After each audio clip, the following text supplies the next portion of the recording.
बड़ी सुंदर कथा है महाराज। उड़ीसा में एक जगह है पुरी, और उसी जिले में एक गांव था। ध्यान से सुनिएगा कथा। वहां पर एक वृद्धा रहती थी, बेचारी विधवा थी, कोई पुत्र नहीं था। वृद्ध शरीर लोगों के घर में कूट पीस करके काम चलाती थी, जो मिल जाता था उसमें वो खाती थी। एक दिन वो किसी के घर काम करने जा रही थी और तभी उसने देखा कि गांव में कुछ बहनें बैठ करके बात कर रही हैं, क्या कि हम लोग अगले महीने भगवान जगन्नाथ का दर्शन करने के लिए जाएंगे। जैसे ही उसने सुना उनके पास गई, बोली बेटी मुझे भी साथ लेके चलना, मेरी भी बड़ी इच्छा है कि मैं भगवान जगन्नाथ का दर्शन करूं, मैं भी जाना चाहती हूं। उन लोगों ने कहा ठीक है, देखो 1000 रुपए का खर्च लगेगा, जुटा लो, 1 महीने में चलेंगे। एक घर में काम करती थी, अब 2 घर में काम करने लगी, मेहनत करने लगी। किसी प्रकार से बेचारी 1 महीने में उतना पैसा 1000 रुपए जुटा लिया। उस समय भी आ गया, जैसे ही सब लोग जाने के लिए निकले, देखिए भगवान कैसे परीक्षा लेते हैं। जैसे ही वो पोटली रख करके सिर पर उस गली से जाने लगी, एक घर से कुछ बच्चों के रोने की आवाज आई। उस वृद्धा के कदम अनायास ही उस घर की तरफ बढ़ गए। देखी कि 4 बच्चे बिल्कुल हड्डियां दिख रही हैं, सूख के काटे हो गए हैं, बैठ के रो रहे हैं, उनकी माता भी बैठ के रो रही है। वृद्धा ने कहा बेटी क्या बात है, क्यों रो रहे हो तुम लोग? उस स्त्री ने कहा माँ हमारे घर में अन्न का दाना एक भी नहीं है, 7 दिनों से हमारे बच्चे भूखे हैं, लगता है ये भूखे ही मर जाएंगे, हमें कोई खाना नहीं देता। वृद्धा को दया आ गई, वो 1000 रुपए निकाल करके दे दिया, बेटी ये ले तू खाना बना, सब सामान खरीद ले, अगले महीने में भगवान का दर्शन कर लो। इतना कह करके वो चली गई। सोची कि अगले महीने जाऊं, फिर से मेहनत करने लगी। 1-2 महीने के बाद फिर से पैसा जुटा लिया, और फिर से जब वो निकली भगवान ने फिर परीक्षा लिया। एक घर से एक स्त्री के रोने की आवाज आई। वृद्धा जब उस घर में गई, देखी कि एक खाट पर बच्चा लेटा हुआ है, सिरहाने बैठकर उसकी मां रो रही है। वृद्धा ने जब पूछा तो उस स्त्री ने कहा मां मेरा बेटा कई दिनों से बीमार है, जितने पैसे थे सब इसके इलाज में खर्च हो गए, अब डॉक्टर ने इलाज करने से मना कर दिया क्योंकि पैसा है नहीं, लगता है मेरा बेटा ऐसे ही मर जाएगा, और ये मर गया तो मैं भी जिंदा नहीं रह पाऊंगी। वृद्धा को दया आ गई, उसने पैसा जितना था सब निकाल के दे दिया। बेटा मैं कभी और चली जाऊंगी भगवान का दर्शन करने, तुम अपने बच्चे का इलाज कराओ। फिर से मेहनत करने लगी, लेकिन अब उसका शरीर काम नहीं कर रहा था। एक दिन का समय आया, वो सुबह से शाम हो गया, अपनी कुटिया से बाहर नहीं निकली। गांव के बाहर कुटिया बना के रहती थी, निकली नहीं। गांव के मुखिया ने कहा लोगों से कि जाओ जाकर के देखो बीमार है क्या, सबकी सहायता बेचारी करती है, देखो क्यों बाहर नहीं निकली, सुबह से शाम हो गया। जब कुछ लड़के उसकी झोपड़ी में गए, देखा कि वो मर चुकी है, उसकी लाश पड़ी है। आकर के मुखिया जी को सूचना दिया। मुखिया जी ने कहा कि देखो बड़ी अच्छी औरत थी, सबकी सेवा करती थी, अभी तो रात हो गई, सुबह में हम लोग इसके लाश को ले जा करके दाह संस्कार करेंगे। सब लोग सो गए, लेकिन चमत्कार हुआ क्या, अर्धरात्रि ठीक 12 बजे लोगों ने देखा कि खूब प्रकाश हुआ। सभी लोग अपने घर से बाहर निकल गए। ये प्रकाश कहां से आ रही है? तो ये प्रकाश उस वृद्धा की झोपड़ी से आ रही थी। लगता था कि सूर्य भगवान उस झोपड़ी में प्रकट हो गए हैं। लोगों ने देखा कि उस वृद्धा का शरीर हवा में उड़ रहा है, झोपड़ी का छत फट गया। कौन था? भगवान जगन्नाथ स्वयं प्रकट हो गए थे उसकी झोपड़ी में। भगवान जगन्नाथ ने कहा, माँ तुम मेरे पास आने के लिए बेचैन थी और मैं तुम्हारे पास आने के लिए बेचैन था। तुमने जिस बीमार बच्चे की सेवा की वो मैं ही था। तुमने जिन भूखे बच्चों को भोजन कराया वो मैं ही था, कोई और नहीं था। मैं तुम्हें लेने आया हूँ। और वृद्धा के शरीर सहित गोद में उठा करके भगवान जगन्नाथ लेकर के चले गए। बोले जगन्नाथ भगवान की जय। कहने का अर्थ क्या है महाराज? कि जीवन से स्वार्थ प्रथा हट जाए।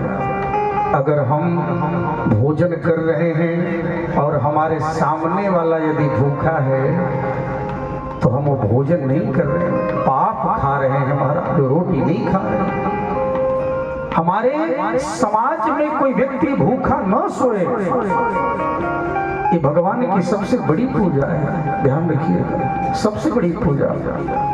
हमें अपने आसपास लोगों के बारे में सोचना चाहिए। जीवन में स्वार्थ प्रथा से आदमी ऊपर उठ जाए तो भगवान उसके हृदय में निवास करने लगते हैं। भाइयों बहनों, अब आप कहेंगे कि उस वृद्धा ने पूजा तो किया नहीं, पाठ तो किया नहीं महाराज, पूजा किया नहीं, तो बताओ फिर कैसे मिल गए भगवान? क्योंकि उसका कर्म सुंदर था। जिसका कर्म सुंदर है, कर्म के द्वारा व्यक्ति भगवान को पा लेता है। ध्यान रखिएगा, कर्म का फल मिलता है। कर्म का करो वह कर्म भाई, जगत में फिर नया हो, जगत में फिर नया ना हो। कर्म के आधार पर हम भगवान को अपने हृदय में बैठा सकते हैं। हमारा कर्म सुंदर हो। एक अंग्रेजी में कहावत है, वर्क इज वर्शिप। कर्म ही पूजा है। कहते हैं अच्छा कौन सा कर्म पूजा है? बोले अपने प्रत्येक जीवन में एक चीज ठान लीजिए, भगवान से कह दीजिए कि हे प्रभु आज से मैं आपको कुछ और नहीं दूंगा। क्या दूंगा? बोले अपने जीवन के प्रत्येक कर्म को आपके चरणों में समर्पित करूंगा। उस दिन आदमी खराब कर्म नहीं करेगा। क्यों? क्योंकि भगवान के चरणों में डालना है ना, खराब कर्म थोड़ा डालेगा, बढ़िया कर्म करेगा। कर्म 3 प्रकार के होते हैं। संचित कर्म जो हम अभी कर रहे हैं, भगवान के बैंक में जमा हो रहा है। प्रारब्ध कर्म जो पीछे जमा था वो अब मिल रहा है, वो प्रारब्ध है। और संचयमान कर्म जिसे वर्तमान कर्म कहते हैं, जो तुरंत प्राप्त हो जाए। कर्म का फल अटल है, मिलता है महाराज, इसे कोई टाल नहीं सकता। एक कथा के बिरला जी ने पुस्तक में लिखा है, अपने आत्मकथा में। कभी आपको पुस्तक मिले तो पढ़िएगा। वो कथा मैंने पढ़ा तो ये सच्ची घटना उन्होंने लिखा अपनी आत्मकथा में। आंध्र प्रदेश के एक गांव में एक सेठ और एक ब्राह्मण रहा करते थे। सुनिए, एक सेठ और एक ब्राह्मण रहा करते थे और दोनों परम मित्र थे महाराज, परम मित्र थे। इतने गहरे मित्र थे, साथ में घूमना, साथ में भोजन करना, बड़ी गहरी मित्रता थी। उन दोनों के बेटे हुए। ब्राह्मण गरीब था, सेठ जी अमीर थे। उन दोनों के बेटे हुए। सेठ के बेटे का नाम हुआ अजय और ब्राह्मण के बेटे का नाम हुआ विजय। पिता की भांति दोनों भी परम मित्र हुए। और दोनों जब 25 वर्ष के हो गए तो जो सेठ का लड़का था अजय, उसने ब्राह्मण के लड़के विजय से कहा कि मित्र, हम दोनों कहीं बिजनेस करने चलते हैं, एक काम करो, तुम अपने पिता से 25,000 रुपए मांग लो और मैं अपने पिता से 25,000 रुपए मांग लेता हूं और दोनों चल करके बाहर में बिजनेस करेंगे। ब्राह्मण का लड़का अपने माता पिता के पास गया, पिताजी मुझे 25,000 रुपए दे दो। ब्राह्मण ने कहा हम तो गरीब हैं, ये 25,000 कहाँ से आएंगे? ब्राह्मण की पत्नी ने कहा देखो कुछ जमीन है सब बेच दो। अरे एक ही तो बेटा है, हम तो किसी तरह भीख मांग करके भी खा लेंगे, दे दो इसको, कमाएगा सब ठीक हो जाएगा। ब्राह्मण ने वो जमीन बेच करके बेटे को दे दिया 25,000 रुपए। अजय और विजय दोनों वहां से निकले, बस स्टॉप पर बस पकड़ लिया और सेठ का जो लड़का था अजय, उसके मन में पाप आ गया। क्या? वो सोचने लगा कि यदि विजय का 25,000 भी हमारे पास आ जाए तो एक पल में ही 50,000 का मालिक बन जाऊंगा। और मन में विचार लिया, बस एक ढाबे पर रुकी। अजय ढाबे के मालिक के पास गया और कहा कि मैं तुमको 2,000 रुपए दूंगा, तुम मेरे मित्र विजय के भोजन में जहर मिला देना। उस ढाबे वाले ने भोजन में जहर मिला दिया। ब्राह्मण का लड़का विजय ने उस भोजन को किया और उसके प्राण पखेरु उड़ गए। भगवान को प्यारा हो गया। सेठ का लड़का अजय अपने कपड़े फाड़ लिया, रोते पीटते घर आया, अपने पिता से कहा पिताजी मेरा मित्र विजय अब इस दुनिया में नहीं रहा क्योंकि हमारे बस का एक्सीडेंट हो गया था और वो मर गया। सेठ जी रोने लगे, अरे अपने मित्र को मैं क्या जवाब दूंगा? जा करके अपने मित्र से ब्राह्मण से कहे। ब्राह्मण और उसकी पत्नी रोते रोते प्राण त्याग दिए अपने बच्चे के वियोग में। समय बीतता गया, सेठ का लड़का जो अजय था उसका विवाह हुआ। देखिए कैसे समय करवट लेता है। सेठ का लड़का अजय का विवाह हुआ और उसका एक बेटा हुआ और जब बेटा 25 वर्ष का हो गया तो उसको एक भयंकर रोग हो गया, बीमारी हो गई। अजय अपने बेटे का इलाज कराने के लिए विदेश ले गया, चारों तरफ इलाज करा लिया लेकिन कोई फायदा नहीं हुआ। डॉक्टरों ने कहा वे बचेगा नहीं, 2 दिन में खत्म, घर ले जाओ।